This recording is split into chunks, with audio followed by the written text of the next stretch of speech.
and this is Shoes Off. Today we are going to have our first guest, which is Doulatarani. Hello, everyone. I'm so thankful that I am your first guest. And yeah, let's have fun. Thank you, Shoes Off. Okay, You're pretty. thank you for you too. So what's it like being the only doula in Davao po? You know, Nix, it's quite challenging kasi nga some people are not aware of what the work of a doula is. Unang-una, a doula, they think na they work as a midwife when we are not a clinical person. We don't do clinical tasks or what.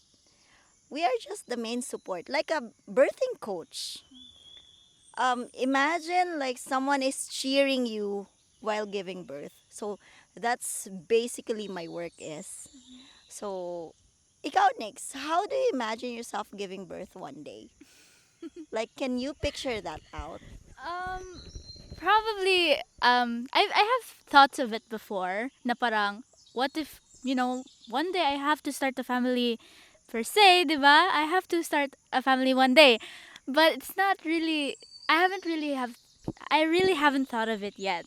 Although I've heard from many moms na giving birth, all that hardships. You have to endure that for 9 months because there's life inside your belly, and in at the time, kung time na to give birth, they said that it's really hard and painful.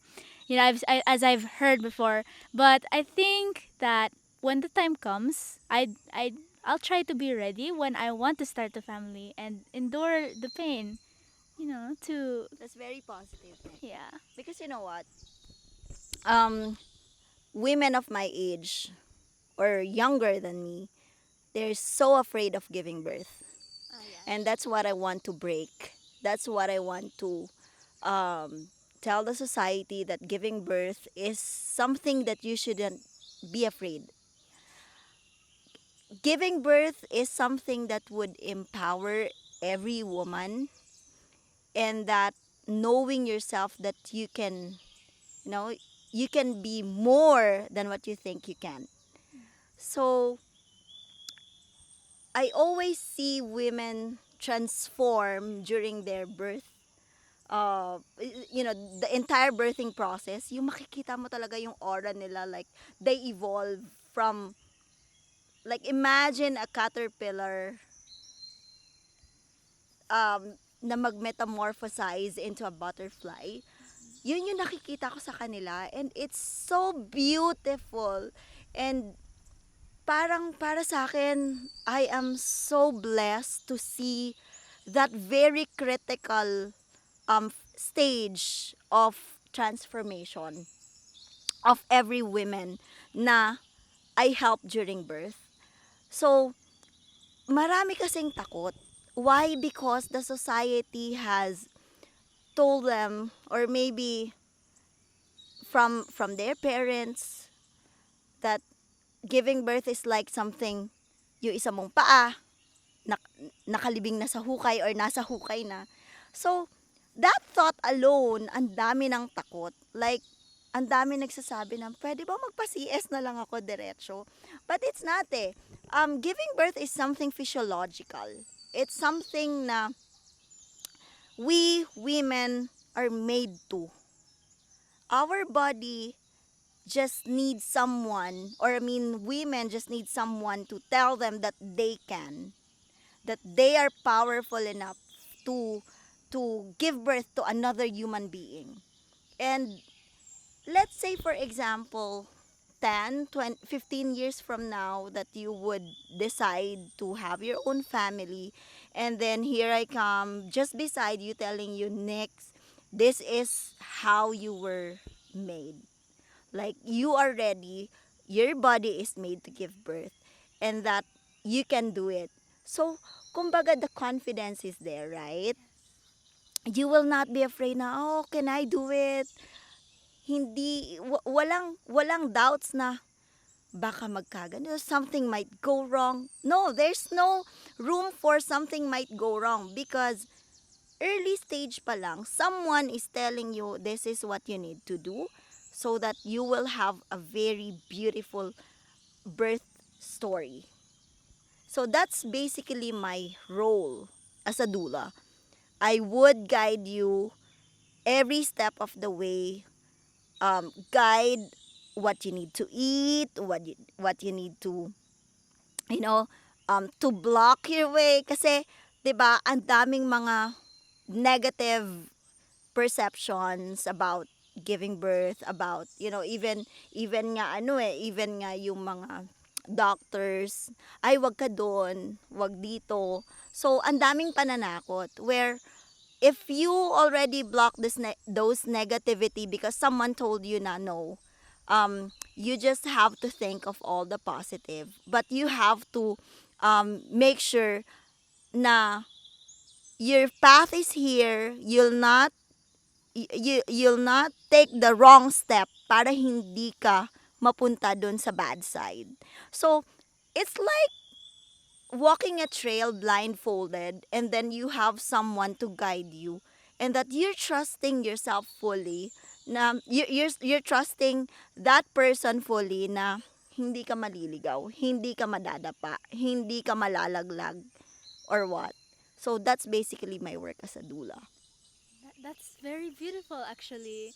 Kasi I've known people din na parang they're so afraid na I, I've known people din na they're very afraid of starting a family. I have friends na 'di ba, in the future, we would decide na my family or not, but most of them they're like saying na they don't want to have start a family because they're very afraid of giving birth because they've had this like threats in their life na parang oh giving birth is so not how it's not easy, okay, you have to like endure the pain and the process is very hard and all this stuff like that, and they don't have the motivation to do any of those, na parang to start a family, to give birth to another life, because in this new generation parang they're quite afraid of those stuff, and we really need someone to help us, to guide us,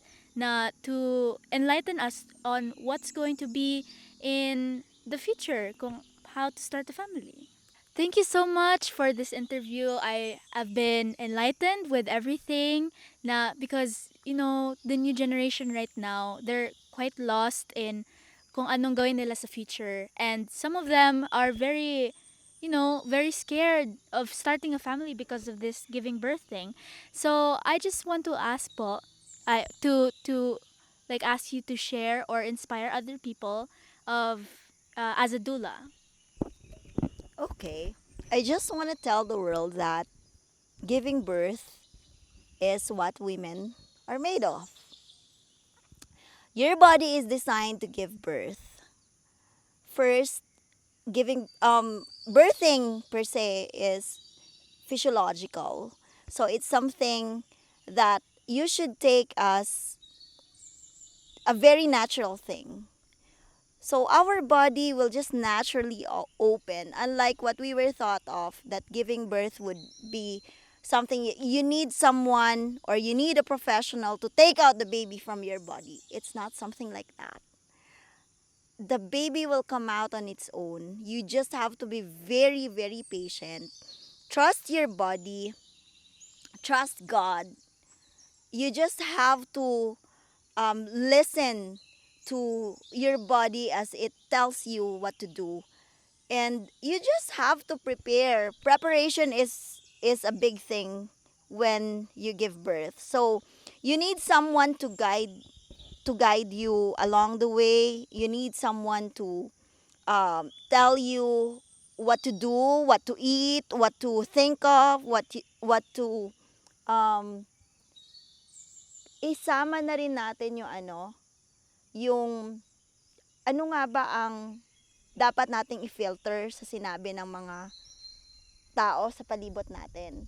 Kasi even professionals or even those whom we thought we should trust, they would invalidate what is a natural thing.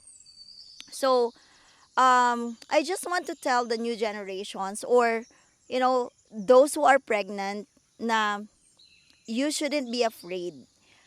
That baby in your tummy was given by God. Basically, you have to trust. God entrusted you that soul, that new that very fragile human being. Where can we reach out to you po?